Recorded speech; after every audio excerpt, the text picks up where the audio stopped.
أعوذ بالله من الشيطان الرجيم بسم الله الرحمن الرحيم اللهم صل على محمد وعلى آل محمد كما صليت على إبراهيم وعلى آل إبراهيم إنك حميد مجيد اللهم بارك على محمد وعلى آل محمد كما باركت على إبراهيم وعلى آل إبراهيم إنك حميد مجيد۔ ہم پڑھ رہے ہیں رحیق المختوم، اور رحیق المختوم میں نبی صلی اللہ علیہ وسلم کے اخلاق کا ایک جامع بیان ہے جو کہ مصنف نے کتاب کے آخر میں لکھا ہے۔ اس ضمن میں یہ جو صفحات ہیں اس میں سے میں نے آپ سے کہا تھا کہ اس کو جیسے ہیڈنگز دے لیں، جیسے میں نے خود اس کو اسی طریقے سے سمجھا اور آپ لوگوں کو بھی اسی طریقے سے سمجھا رہی ہوں۔ ہم نے جو لاسٹ کلاس میں اپنے جو ہیڈنگ کی تھی وہ کی تھی حیا، اور یہ تقریباً ہماری 10واں نمبر تھا، ٹھیک ہے، حیا اور نبی صلی اللہ علیہ وسلم کی حیا، اور جیسا کہ اسلام کا جو خلق ہے وہ حیا کا خلق ہے۔ ہم نے دیکھا کہ نبی صلی اللہ علیہ وسلم حیا داری کو پسند کرتے تھے، اور آپ صلی اللہ علیہ وسلم نے حیا داری کے ساتھ زندگی جو ہے وہ بہت ہی جیسے پاکیزہ تر زندگی حیا کے ساتھ گزاری۔ آج آپ دیکھیں کہ ہمیں چاروں طرف ایک بے حیائی کا ایک طوفان نظر آتا ہے نا۔ اس طوفان میں یعنی نبی صلی اللہ علیہ وسلم کا کردار دیکھیں، اور پھر مجھے اور آپ کو یہ سوچنا ہے کہ میرا اور آپ کا کردار اس حیا کے ضمن میں، ہماری جنریشنز کا جو کردار ہے وہ اس حیا کے ضمن میں کیسا ہونا چاہیے۔ اچھا، ایک اور بات آپ یہ دیکھیں کہ نبی صلی اللہ علیہ وسلم اس دور میں اس حیا کو سامنے پیش کر رہے ہیں جبکہ خانہ کعبہ کا طواف جو ہے وہ برہنہ کیا جاتا تھا۔ ایسا نہیں ہے کہ وہ معاشرہ بے حیا نہیں تھا۔ اب آپ دیکھیں کہ میں کہتی ہوں کہ آپ تو نیو یارک کی سڑکوں پہ بے حیائی دیکھتے ہیں، وہاں خانہ کعبہ کے گرد اس بے حیائی کو دیکھا جا رہا ہے نا۔ اور عورتیں اور مرد دونوں یعنی وہ کپڑے اتار کر طواف کرنا دین سمجھتے تھے، نیکی سمجھتے تھے۔ اس وقت آپ صلی اللہ علیہ وسلم نے اس حیا کو جو ہے وہ ذکر، یعنی اب آپ جب دیکھیں جب اتنے زیادہ ہجوم میں، جب اتنی زیادہ خلقت میں ان کو کپڑے اتار کر یعنی سب کے سامنے طواف کرنے میں کوئی شرم محسوس نہیں ہوتی تھی، تو باقی کسی موقع پر کیسے ہوتی ہو؟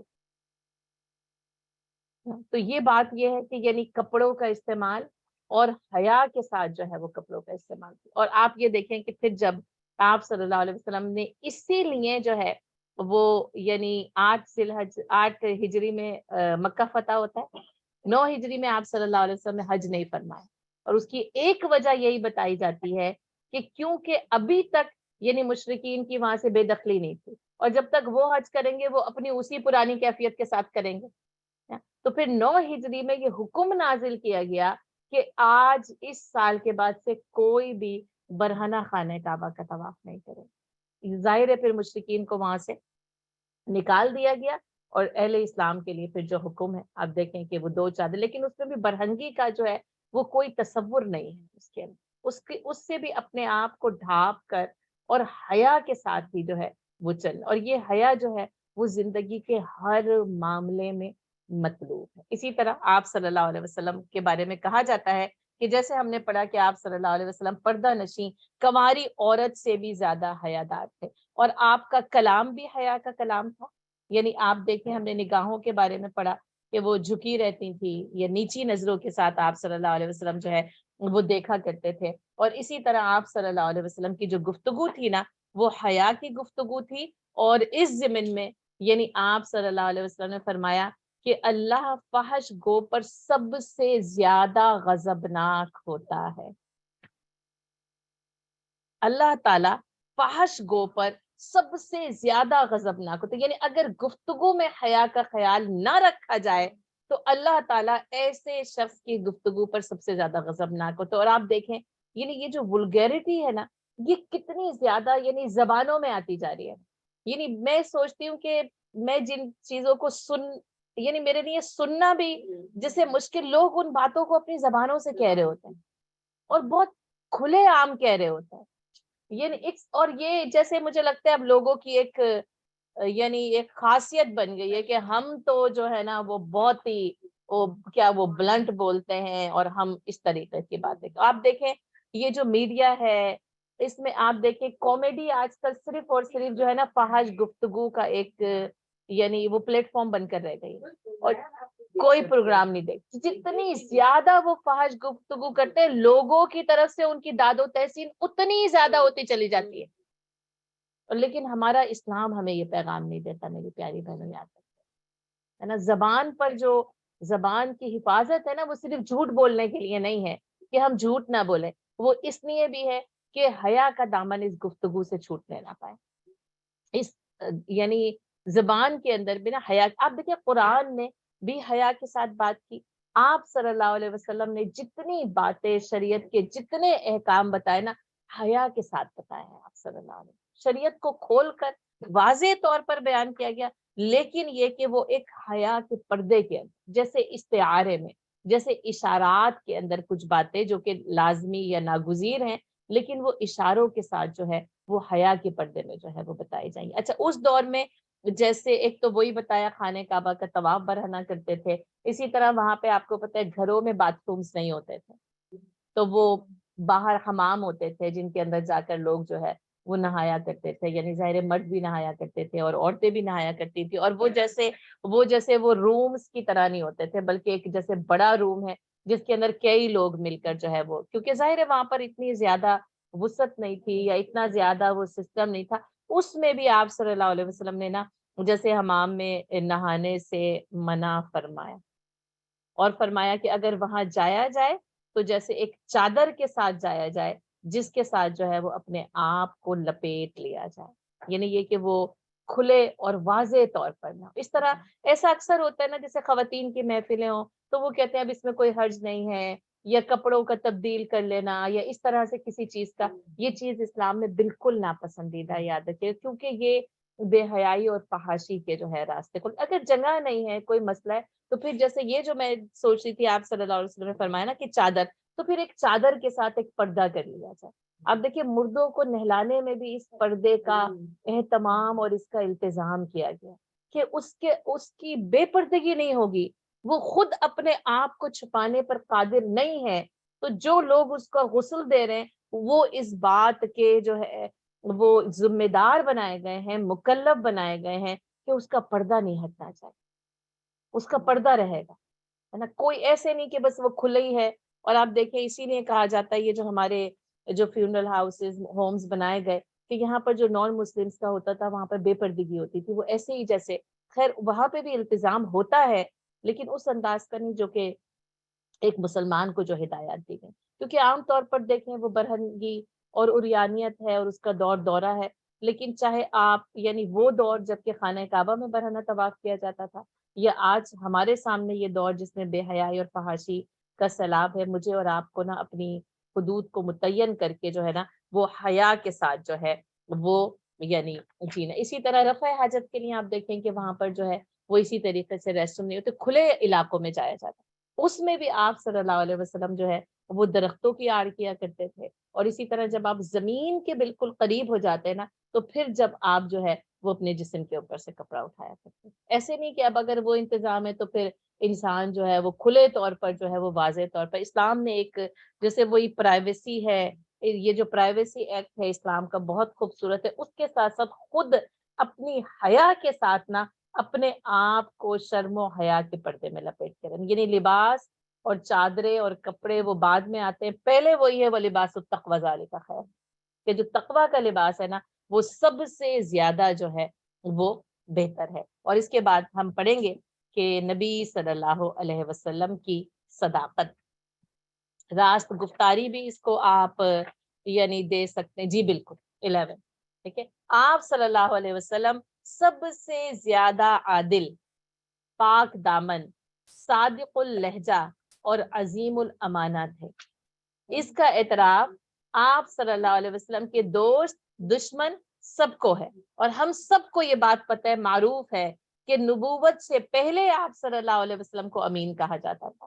اور بات وہ یہ نا کہ اخلاق نبوت سے پہلے اتنے اعلیٰ تھے، تو آپ سوچیں کہ نبوت نے ان کو کیسا سنوارا ہے اور کیسا ان کو چمکا ہے، کہ نبوت سے پہلے آپ صلی اللہ علیہ وسلم کو امین کہا جاتا تھا، اور دور جاہلیت میں آپ صلی اللہ علیہ وسلم کے پاس فیصلے کے لیے مقدمات لائے جاتے تھے، جامع ترمذی میں حضرت علی رضی اللہ تعالیٰ عنہ سے مروی ہے کہ ایک بار ابو جہل نے آپ صلی اللہ علیہ وسلم سے کہا کہ ہم آپ کو جھوٹا نہیں کہتے بلکہ جو کچھ آپ لے کر آئے اسے جھٹلاتے ہیں۔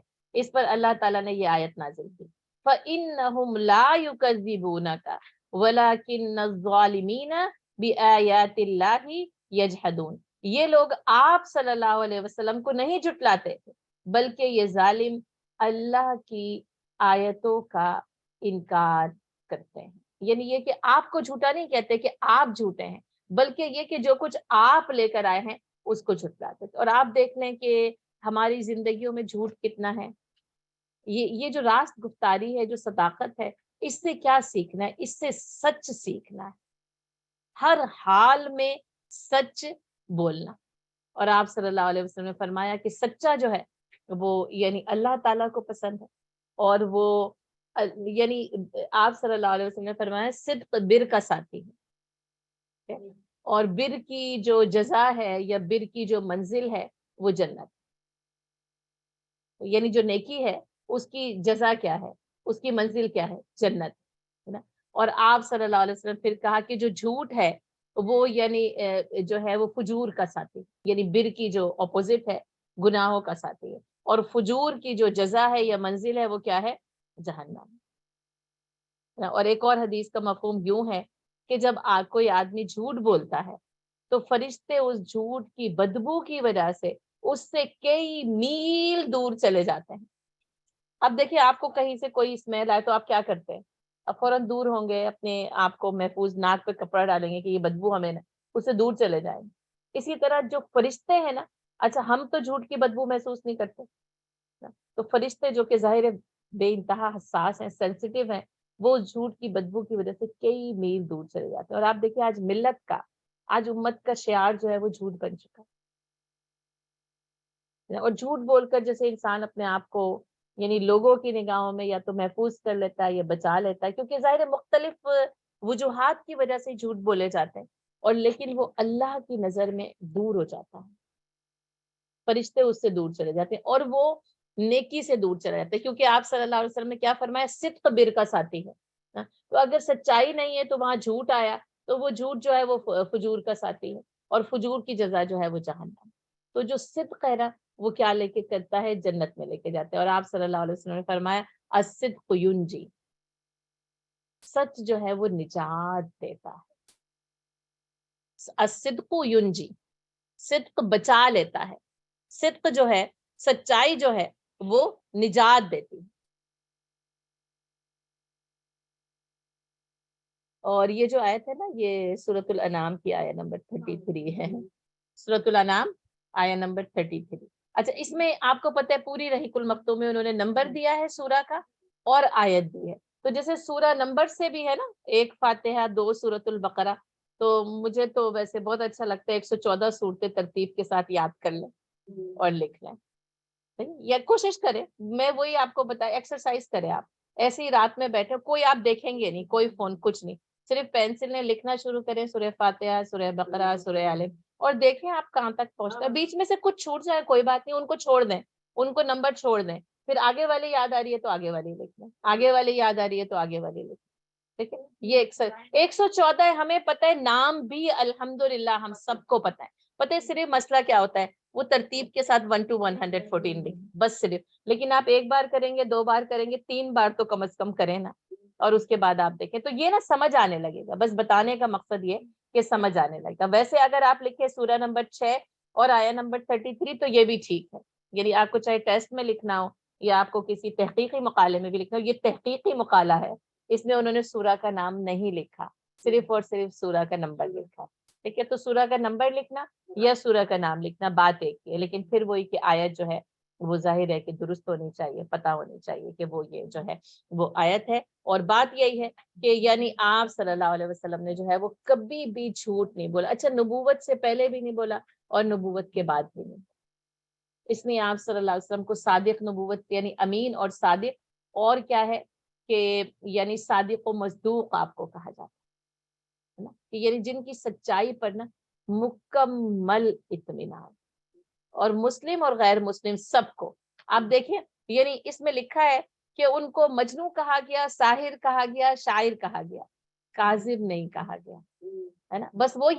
کیا کہتے تھے، ہم ان کو جھٹلاتے ہیں، ہے نا، یعنی ہم ان کو جھٹلاتے ہیں. یہ نہیں کہتے تھے کہ نبی صلی اللہ علیہ وسلم جھوٹ بولتے ہیں، بلکہ انہوں نے جھٹلایا نبی صلی اللہ علیہ وسلم کو، سارے الزامات لگائے، لیکن نہ کاذب نہیں کہا، جھوٹا نہیں.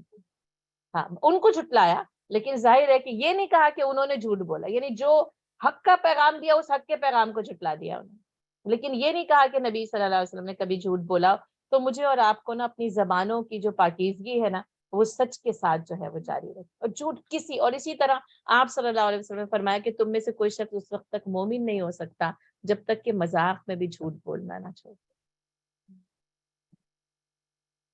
کیونکہ بعض اوقات مذاق میں یعنی جھوٹ بول دیا جاتا ہے نا، یعنی مذاق ہی مذاق میں کچھ کہہ دیا اور وہ بات جو ہے نا وہ جھوٹ تھی، اور ہمیں یعنی اندازہ بھی نہیں ہوتا. اچھا وہ تو میں سمجھتی ہوں کہ بہت اگر آپ ڈیپ میں جائیں، لیکن باقاعدہ طور پر جو واضح طور پر جھوٹ بولے جاتے ہیں، سب سے پہلے اس سے اپنے آپ کو روکنا ہے، چاہے نہ اس کے بدلے میں جان ہی کیوں نہ چلی جائے. ویسے جان کے موقع پر جائز ہو جائے گا کہ جان بچانے کے لیے، یعنی اس وقت تو شریعت اس کو یعنی اس کی رخصت دیتی ہے، لیکن عزیمت کی راہ وہ بھی نہیں ہے. یاد رکھیے رخصت موجود ہے، لیکن عزیمت کی راہ یہ ہے کہ سچ بولا جائے، چاہے جان ہی کیوں نہ چلی جائے، چاہے سولی پر، چاہے پھانسی پر ہی لٹکا کیوں نہ دیا جائے. اچھا اس کے بعد پھر کیا ہے کہ عام معاملات میں یا مزاح میں یا چھوٹی چھوٹی چیزوں میں، جیسے کہ رسول اللہ صلی اللہ علیہ وسلم کے سامنے کسی عورت نے اپنے بچے کو یا کسی مرد نے اپنے بچے کو بلایا کہ ادھر آؤ میں تمہیں یہ چیز دوں گا، اور آپ صلی اللہ علیہ وسلم نے فرمایا کہ کیا واقعی تمہارا ارادہ اس کو یہ چیز دینے کو تھا؟ اس نے کہا نہیں. تو کہا تم نے اپنے بچے سے جھوٹ بولا. اب سوچ لیں اتنی شدت ہے اس معاملے کے اندر. اور اکثر میں کہتی ہوں کہ ہم میں سے اکثر لوگ بچوں کو یعنی بلا رہے ہوتے ہیں کہ کوئی لالچی دے کے بلاتے ہیں، اور اس میں آپ بچے کو لالچی بناتے ہیں. جی نہیں، صرف وہ دو لوگوں میں صلح کرانے کی خاطر. اگر یہ کہ جھگڑا ایسا ہو گیا ہے اور ان دونوں کو آپس میں ملا، وہ بھی جھوٹ کس انداز کا ہوگا کہ یعنی اس انداز کا کہ وہ تمہارے بارے میں اچھی بات کہتے ہیں، اور اس میں بھی نا ایک سچ یہ ہوتا ہے کہ انسان یعنی کہتا تھا اچھی بات اور اب جھگڑا ہو گیا تو بری بات کہنے لگا، ہے نا. اس میں اس طریقے سے بھی معاملہ ہوتا ہے. اور اس میں یہ کہ دو لوگوں کو صلح کرانے کی خاطر اگر آپ کچھ جس میں جھوٹ آپ نہیں کہیں، آپ یوں سمجھ لیں کہ آپ سچ چھپاتے ہیں مصلحت، صرف سچ چھپانے. اچھا پھر اسلام میں سچ چھپانے کی گنجائش ہے، جھوٹ بولنے کی گنجائش نہیں ہے. صحیح؟ یعنی بعض اوقات آپ سے کوئی سوال کوئی کرتا ہے اور آپ اس کو سچ نہیں بتانے سے آپ خاموش رہ سکتے ہیں، آپ کوئی اور بات کہہ سکتے ہیں، آپ سچ چھپا سکتے ہیں، جھوٹ نہیں بول سکتے. یہ بہت باریک لائن ہے، بہت مشکل ہے. اچھا اب جیسے بچوں کے ساتھ جو ہم ایک تو یہ کہ ان کو لالچی بناتے ہیں سب سے پہلا نمبر، دوسری بات یہ کہ پھر آپ اپنے آپ کو ان کے سامنے جھوٹا ثابت کرتے ہیں اور وہ نہ جھوٹ کے عادی ہو. اور بعض اوقات پھر آپ خود ہی اپنے بچوں سے کہہ رہے ہوتے ہیں کہ یہ جھوٹ جو ہے وہ بول دو، پھر وہ لوگوں سے آپ کے لیے جھوٹ بولتے ہیں، آپ کا جھوٹ لوگوں سے بولتے ہیں، پھر آپ سے ہی جھوٹ بولنا شروع کرتے ہیں. کیونکہ یہ سرکل تو اسی طریقے سے چلے. الحمدللہ اچھی بات ہے، یہاں کے بچے اس معاملے میں بہت اچھے ہیں، اسٹریٹ فارورڈ ہیں، سچ بولتے ہیں اور وہ نہیں. لیکن پتہ ہے بات وہی ہوتی ہے کہ اچھی فطرت تو ہے، لیکن وہ فطرت مسخ ہوتی ہے اسلام سے، تو یہودیت اور نصرانیت کی طرف بھی چلی جاتی ہے. اور اگر وہ اچھی سچی فطرت مسخ ہوتی ہے نا تو پھر وہ جھوٹ کی طرف بھی. اور پھر میں نے یہاں کے بچوں کو بہت صفائی سے جھوٹ بولتے دیکھا ہے زمین. کل ہی ایسا ہوا ہے سچ بات. اور پتہ ہے وہ کیا ہے، وہ پتہ ہے وہ ماحول کی وجہ سے نا، اور وہ جو بھی کچھ ان کے یعنی کچھ ہوتے ہیں، اور وہ کیا اچھا پھر وہ جب نہیں بول پھر ظاہر ہے وہ سچ کو ظاہر تو کرنا پڑتا ہے ان کو. تو بات یہ ہے کہ جیسے جو بھی ماحول ہم کریٹ کریں گے نا، تو کیونکہ بچے بات یہ کہ یہاں کے یا وہاں کے بچوں میں فرق ہے کہ وہاں ماحول زیادہ اسٹرانگ ہوتا ہے، ان پہ جلدی اثر ہو جاتا ہے. یہاں پہ ماحول جیسے ڈفرینٹ ہے تو ان پر اثر نہیں ہوتا اتنی جلدی. ورنہ یہ کہ ماحول پھر جو پورا ماحول اگر جھوٹ کا ہوگا تو بچہ اس جھوٹے ماحول میں ہی پرورش پانے لگے. وہاں کا بچہ بھی سچا، ہر جگہ کا بچہ فطرتاً سچا ہی پیدا ہوتا ہے، کیونکہ وہ اسلام کی فطرت پہ پیدا ہوتا ہے. اور پھر جب وہ ماحول دیکھتا ہے اور وہ ظاہر مکمل اور مستقل طور پر دیکھتا ہے تو وہ اس کا عادی جو ہے وہ بنتا چلا جاتا ہے. امام بخاری رحمۃ اللہ علیہ ایک شخص کے پاس حدیث سیکھنے کے لیے گئے، ہے نا. اور انہوں نے دیکھا کہ وہ جانور کو اپنے پاس پیار سے بلا رہا ہے لیکن اس کے پاس اس جانور کو دینے کے لیے کچھ نہیں ہے. ٹھیک ہے, انہوں نے اس شخص سے حدیث نہیں دی. اسی لیے تو امام بخاری کی کتاب کو قرآن کے بعد سب سے اصح, سب سے صحیح اور سب سے مستند کتاب مانا جاتا ہے. وہ ایک شخص کے پاس حدیث لینے کے لیے گئے, اس نے سر پہ ٹوپی نہیں پہنی ہوئی تھی, انہوں نے اس سے حدیث نہیں لی. حالانکہ آپ اگر ویسے دیکھیں تو یہ نہ فرض ہے, لیکن وہ جو ایک شعار تھا, وہ جو یہ کہ ٹوپی پہن کر حدیث کو بیان کرنا, انہوں نے اس سے حدیث نہیں لی. انہوں نے اتنا خیال رکھا ہے امام بخاری رحمۃ اللہ علیہ نے ان احادیث کو جمع کرنے. ہمارے لیے تو اتنا آسان ہے نا, یہ پڑھا اور یہ صحیح بخاری میں جو ہے وہ موجود ہے, یہ صحیح مسلم میں موجود ہے. آپ دیکھیں وہ اتنی محنت کر کے جاتے ہیں, لیکن وہ شخص جیسے جانور کو جیسے بلا رہا ہے, وہی جیسے بچے کو بلا رہے اور کچھ نہیں دے رہے, اور وہ جانور کو بلا رہے لیکن اس کے پاس اس کو دینے کے لیے کچھ نہیں تھا, تو امام بخاری رحمۃ اللہ علیہ نے اس سے حدیث نہیں لی. یہ بہت بہت زیادہ جس کو کہتے ہیں نا کہ اعلیٰ درجے پر جا کر یہ ساری کی ساری باتیں, لیکن اسی سے ہمیں یہ نا علم ملتا ہے. یہ اسلام انہی اصول و ضوابط کا اور انہی اسلامی اقدار اور شعائر سے مل کر نا میرے اور آپ کے پاس یہ صحیح اور سچا دین پہنچا. اسی لیے اس دین کو نا دین حق کہتے ہیں, کیونکہ یہ سچا اور خالص دین, اور اس دین حق میں یعنی ہم جیسوں نے نا جھوٹ کی ملاوٹ کر دی. نہیں تو وہ کسی کچھ دینے, وہی نا آپ بچے کو بلا رہے ہیں تو پھر وہی کہ کینڈی. ہاں, مجھے لگتا ہے جانور جو ہے وہ اسی لیے آتے ہوں گے نا, یعنی کیونکہ میرا وہ نہیں ہے نا, ایکسپیرینس نہیں ہے, تو جیسے یہ کہ وہ چارے کے لیے آئیں گے یا کچھ لینے, ظاہر ہے وہ کینڈی لینے کے لیے تو نہیں آئیں گے نا جانور. بات سمجھ میں آئی؟ وہ جو ہے وہ کسی اس کے لیے ہی آئیں گے نا, ان کا ایک سسٹم ہوتا ہے نا, یعنی جانوروں کا بھی ایک سسٹم ہوتا ہے. ہاں, ایسے ایسے کریں اس کا مطلب ہے کہ آپ نے اسے کچھ دینا ہے. سمجھ آئی بات؟ یہ بات ہاں جی ہاں بالکل صحیح. ہاں نہیں پتہ ہے کیا بات, تو وہ یہ نا کہ صحابہ کرام اگر ہمیں دیکھ لیں تو ہمارے مسلمان ہونے کا یقین نہ کریں. ہاں سچ ہے. اور اگر ہم صحابہ کرام کو دیکھ لیتے تو ہم کہتے ہیں یہ دیوانے, پاگل, مجنون, یہ کون سی دنیا کے رہنے والے ہیں, اور واقعی وہی ہے نا کہ یار اب یہ کس بستی کے رہنے والے ہیں. تو وہ اتنا تفاوت آ گیا نا, لیکن آپ دیکھیں دین ہم تک ویسے وہی پہنچا جو صحابہ کرام تک پہنچا تھا, ہے نا. اور قیامت تک یہ اسلام ایسا ہی خالص اور سچا دین حق رہے گا جس پر نبی صلی اللہ علیہ وسلم نے اپنی شخصیت سے اس صداقت اور امانت کی مہر ثبت کی ہے نا. اور امانت بھی آپ دیکھ لیں, یعنی دونوں باتیں اس کے اندر آ جاتی ہیں, جیسے صادق اللہجہ اور عظیم الامانہ. اور ہم سب کو پتا ہے کہ ہجرت مدینہ کے موقع پر امانتوں کو دینے کے لیے بھی رسول اللہ صلی اللہ علیہ وسلم حضرت علی رضی اللہ تعالیٰ عنہ کو وہاں چھوڑ کر, جی بالکل بالکل بالکل, کیا امانت الی اہلہا, ان کے اہل کے سپرد کر دی جائے. بالکل. اور آپ دیکھیں وہ قریش جو کہ جنہوں نے قتل کی سازش تیار کی, جن کی وجہ سے آپ صلی اللہ علیہ وسلم مکے سے نکل رہے, انہی کی امانتوں کو سپرد کرنے کے لیے اپنے سب سے یعنی پیارے جو کہ اس وقت ان کے بیٹے کی حیثیت سے تھے, ان کو اس بستر پر سلا کر آئے, اور یہ کہ وہ امانتیں ان کو سپرد کر کے ان کے بعد جو ہے وہ مدینہ ہجرت کر کے. آپ دیکھیں اگر حضرت علی رضی اللہ تعالیٰ رسول اللہ صلی اللہ علیہ وسلم کے ساتھ جاتے تو آپ صلی اللہ علیہ وسلم کو کتنا اطمینان ہوتا.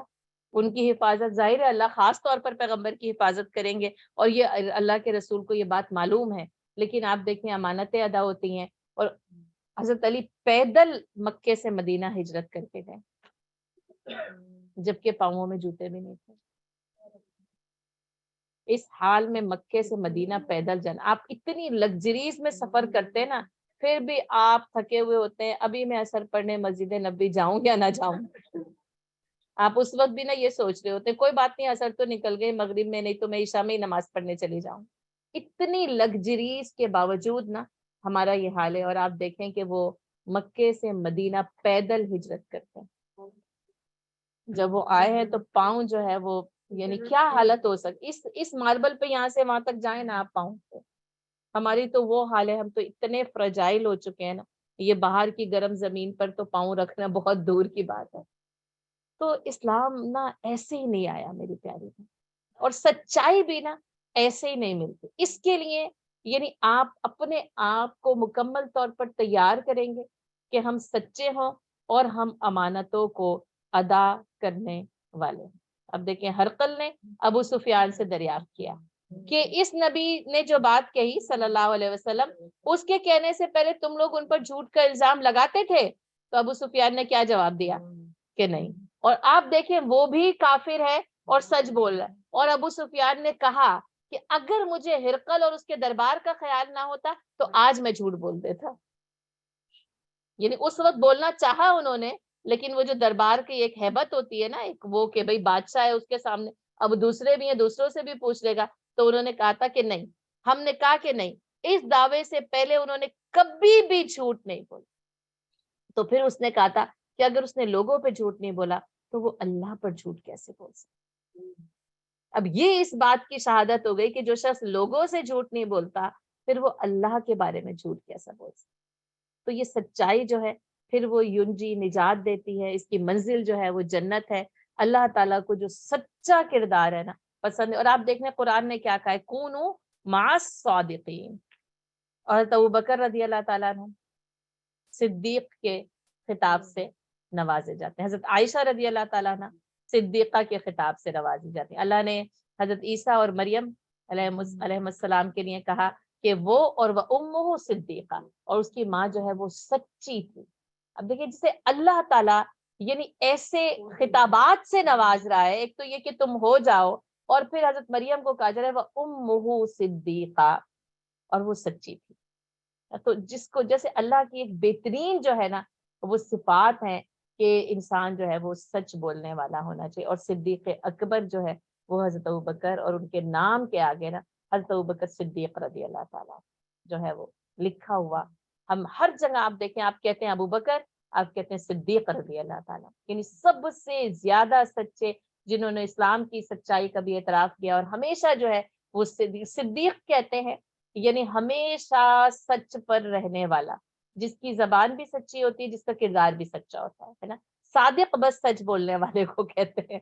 لیکن جب یہ صادق سے صدیق بنتا ہے نا تو اس کا مطلب کیا ہوتا ہے، ہمیشہ سچا، یعنی ہمیشہ سچ بولنے والا. اور اس کے ساتھ ساتھ صرف لہجہ یا الفاظ یا زبان سچی نہیں ہوتی بلکہ کردار بھی سچا ہوتا. تو اس سچائی کے دو رخ ہیں، ایک زبان کی سچائی، دوسرے کردار کی سچائی. کیونکہ بعض اوقات زبان سے بہت سارے واعظ، تقریریں، درس یا کچھ بھی انسان کر لیتا ہے، لیکن اس کا کردار اس کے مطابق نہیں ہوتا. تو جب تک کردار اس بات کے مطابق نہیں ہے جو آپ کہہ رہے ہیں، آپ جو ہے وہ آپ کا کردار سچا نہیں ہوگا، آپ صدیق نہیں کہلا سکتے نا. تو بات کیا ہے کہ یعنی صادق بھی بننا ہے اور صدیق بھی بننا ہے. اور امانتیں اگر سپرد کی جائیں تو ان امانتوں کو پھر وہی الی اہلیہا، ان کے اہل کے جو ہے وہ سپرد کر دینا چاہیے. اچھا مجھے لگتا ہے تھوڑا سا ہوم ورک میں اور آپ اس سلسلے میں کرتے ہیں. یعنی اگر جھوٹ بولا تو لکھ لیجئے کہ جھوٹ بولا، اپنے لیے لکھیں، کیا خیال. یعنی اگر ہم اپنے لیے ایک نوٹ بک بنائیں، اگر کبھی جھوٹ بولا نا یا روزانہ رات کو محاسبہ کریں اور دیکھیں کہ اگر جھوٹ بولا تھا تو اس کو لکھیں خود اپنے لیے، اپنے احتساب کے لیے. آپ کسی کو نہیں دے رہے، اس میں کوئی ضرورت نہیں ہے، لیکن یعنی ڈرنے کی کوئی ایسی ضرورت نہیں ہے کہ کوئی اور جان لے گا کہ میں جھوٹ ہوں. اپنے لیے، کیونکہ مجھے لگتا ہے اب آپ انف. اور جب رحیق المختوم کے آخری صفحات پڑھے نا تو مجھے لگتا ہے مجھ میں اور آپ میں اتنی سوجھ بوجھ آنی چاہیے کہ ہم اپنا محاسبہ خود کر سکیں، اپنے آپ کو نا خود یعنی اسکیل پر نا ایک ترازو کے اوپر ہم جج کر سکیں کہ کیا ہے. کیونکہ کردار کی اصلاح کی جا رہی ہے، اخلاق عظیمہ سے جو ہے وہ متعارف کرایا جا رہا ہے. تو لکھ لیں اور پھر دیکھیں کہ 1 مہینے بعد اس کے اندر پھر آپ جب لکھیں گے آپ کو اندازہ ہو جائے گا کیا کمی تھی، کیا ضرورت تھی، کیا مصلحت تھی. اور اس میں سے ظاہر ہے کہ وہ یعنی آپ 100% ہی کہہ سکتے ہیں یا 99% ہی کہہ سکتے ہیں کہ وہ فضولی جھوٹ ہوں گے. تو پھر ان کو جو ہے نا وہ اپنی زندگیوں سے نکالنے کی پھر کوشش کریں. آگے کا مہینہ جو ہے نا وہ اس سے بہتر ہونا چاہیے، اس کے بعد کا مہینہ اس سے بہتر ہونا چاہیے. اور اگر آپ 1 2 3 بس آج ہی میں سمجھتی ہوں ہم سب یہ عزم کر لیں، ارادہ کر لیں، چاہے کچھ ہو جائے، جھوٹ نہیں بولیں گے. جیسے کہ ہم آپ نے بتایا کہ سچ جو ہے آپ سچ کو چھپا سکتے ہیں، جھوٹ نہیں بولتے. جی بالکل. تو مثلاً آپ کس نے آپ کو منع کیے کوئی بات بتانے کے، تو آپ وہ چیز آپ چھپا سکتے ہیں، آپ جھوٹ نہ بولیں. میں نہیں سمجھی تمہاری بات کہ کسی نے آپ کو منع کیا کسی کو کوئی چیز بتانے کے لیے تو آپ نہیں بتائیں گے پھر؟ نہیں، اگر کوئی آپ کو سوال کرتا ہے اس وقت آپ کہتے ہیں ہاں تو بس آپ نہیں، آپ اس کو آپ بات کا رخ کسی اور طرف موڑ سکتے ہیں، اور آپ ضروری نہیں ہے کہ آپ بات، پتہ ہے ہر بات کا جواب دینا ضروری نہیں ہوتا. پتہ ہے ہر بات کا جواب دینا ضروری نہیں ہوتا. آپ دیکھیں نبی صلی اللہ علیہ وسلم نے کتنے موقع پر خاموشی اختیار کی، منہ پھیر لیا. جب وہی آئی تو پھر وہی کی روشنی میں اس کا جواب دیا، اور یا کبھی کہہ دیا مجھے اس کا علم نہیں ہے، مجھے نہیں معلوم. تو یہ نہیں پھر آپ اس کی بات کو دوسرا رنگ، مطلب دوسری طرف جو ہے نا وہ بات کر سکتے ہیں، یعنی یہ کہ کسی اور بات کی طرف جو، اور بس بات یہ بھی بتائی دیجیے. آپ کہہ سکتے ہیں میں اس معاملے پر اور مزید کوئی بات نہیں کرنا چاہتی، بس اتنا بھی کہنا کافی ہوتا ہے کہ اب اس معاملے پر میں مزید کوئی بات نہیں کرنا چاہتی. ٹھیک ہے. اور یا یہ کہ آپ اگر کسی اور طریقے سے اس بات کا رخ موڑ، تو یہی تو اب آپ جیسے آپ اس کو اور آپ لے کے جائیں، تو یہی تو آپ صلی اللہ علیہ وسلم نے فرمایا کہ سب سے بڑا جہاد جو ہے وہ ایک جو ہے وہ ظالم بادشاہ کے سامنے کلمہ حق کہنا ہے. یعنی بات تلوار آپ بعد میں اٹھائیں گے نا، پہلے کلمہ حق کے نتیجے میں تو آپ کے خلاف تلوار اٹھے گی، تو پھر آپ تلوار اٹھائیں گے. یہ کلمہ حق تو تھا نا جس کے نتیجے میں یہ سارے کے سارے غزوات ہوئے، اس لیے کہ پہلے سچ بولا تھا قولوا لا الہ الا اللہ تفلحوا.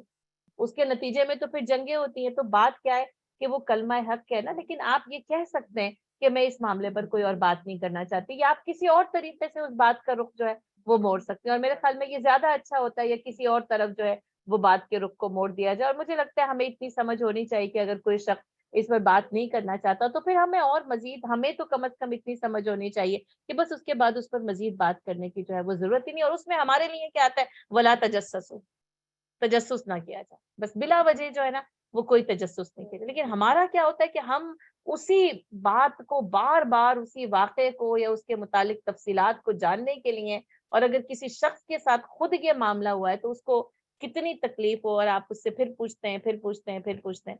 تو مجھے لگتا ہے یہ ساری چیزیں جو ہے وہ ہمیں اس حوالے سے جو ہے وہ سمجھ میں آنی چاہیے. جی ہاں. بہانہ بنانے کی ضرورت نہیں، ضرورت نہیں. بالکل بالکل صحیح بات. ہاں ٹھیک ہے. چلے انشاءاللہ. تو یہ یعنی جو سچ ہے اور جھوٹ، اس کا فرق مجھے اور آپ کو بہت اچھی طریقے سے آتا ہے. اور انشاءاللہ تعالی العزیز میں نے آپ کو ایک ہوم ورک دیا، اپنا محاسبہ ایوری ڈے، ڈیلی بیسس پر. اور اگر بول لیا ہے اسی وقت تو اسی وقت کریں. اور ایک اور بات کیا ہے کہ ایک تو پھر یعنی نیکسٹ ٹائم میں بولنا نہیں ہے، دوسرے پھر اللہ تعالیٰ سے معافی مانگنی ہے. اور پھر تیسری بات یہ ہے کہ اس کے بدلے میں کچھ صدقہ کیا جائے، یا صدقے سے مراد کوئی نیکی کی جائے. ٹھیک ہے. اس کے بدلے میں کوئی اور نیکی، یا نیکی صدقے کے ساتھ جو ہے وہ مال کے ساتھ بھی کی جا سکتی. جی نہیں بتا.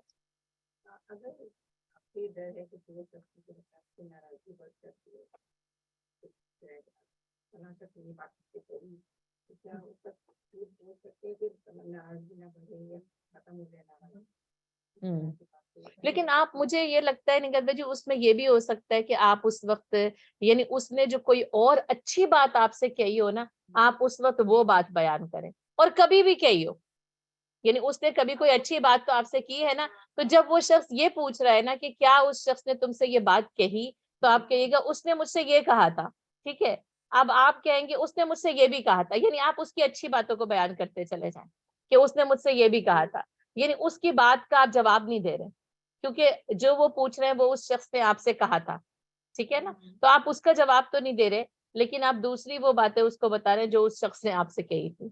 تو ایسا بھی کیا جا سکتا ہے. لیکن پھر وہی بات ہے جو سامنے والا، جو میں آپ سے پوچھ رہی ہوں نا، تو میں یہی پوچھتی جاؤں گی کیا اس نے وہ کہا تھا. یہ ہمیں رکنا ہے. اس لیے میں نے دونوں بات کہ ہمیں اس چیز سے رکنا ہے کہ جب کوئی شخص آپ کو کوئی، تو پھر اس وقت، اور مجھے پتا ہے کہ جب یعنی اس کلاس سے باہر کے لوگ ہوں گے، میں یعنی ہمارے اپنے چاروں طرف دائرہ کار میں وہ یہی کرتے چلے جائیں گے. لیکن ہمیں نہ یعنی سچ پر نہ کھڑے ہونا، اور واقعی بہت مشکل کام ہے. میں آپ کو آسان نہیں، آسان رشتہ داری کے دائرہ کار میں، دوستوں کے دائرہ کار میں یعنی سچائی پہ کھڑے ہونا بہت مشکل ہے. لیکن اصل میں اجر اسی پہ. اور ایک بار آپ کھڑے ہو جائیں نا کہ بس میں نے حق بولنا ہے، حق کا ساتھ دے رہا ہے، اب دیکھیے گا اللہ تعالیٰ پھر آپ کی مدد، اور لوگوں کو یہ پتہ چل جائے گا اب اس کے ساتھ کچھ اور نہیں کیا جا سکتا. یہ بات بھی ہے، ٹھیک ہے، نہیں بولا جا سکتا، بس توریہ اختیار کیا جا سکتا ہے. ہاں مصلحت، ہاں بس اس میں بس کوشش کریں. یہ نہیں، پھر یہ کہ ابھی ہمیں اپنے آپ کو تیار کرنا پڑے گا اس چیز کے لیے کہ ہم جھوٹ نہیں بولیں گے اور وہ سچ بھی نہیں بول رہے جو وہ سننا چاہ رہا ہے ہمارے منہ سے.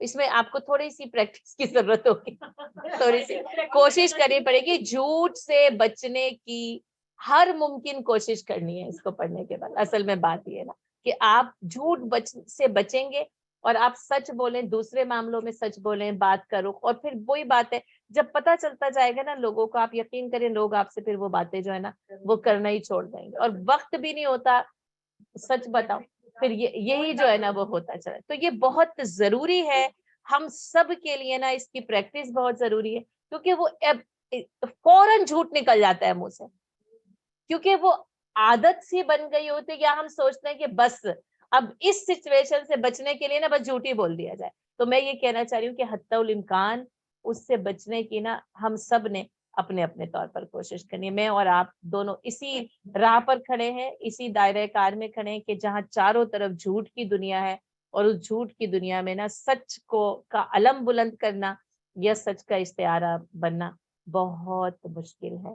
اتنا آسان ہے جیسے کہ آپ صلی اللہ علیہ وسلم کتنی مرتبہ جھوٹ بول کر جان بچائی جا سکتی تھی. آپ دیکھ لیں کتنا ہم سب کچھ پڑھ کے آ رہے ہیں، قریش کتنی مداہنت کر رہا ہے، کس کس طرح کے مطالبے لے کر آ رہا ہے، کس کس طرح کی آفرز لے کے آ رہا ہے، کیسی کیسی ٹیمپٹیشن ہے. خزانہ چاہیے خزانہ دے دیں گے، بادشاہ بنا دیتے ہیں، جس سے شادی کرنی ہے شادی کر لیں، سردار بنا دیتے ہیں.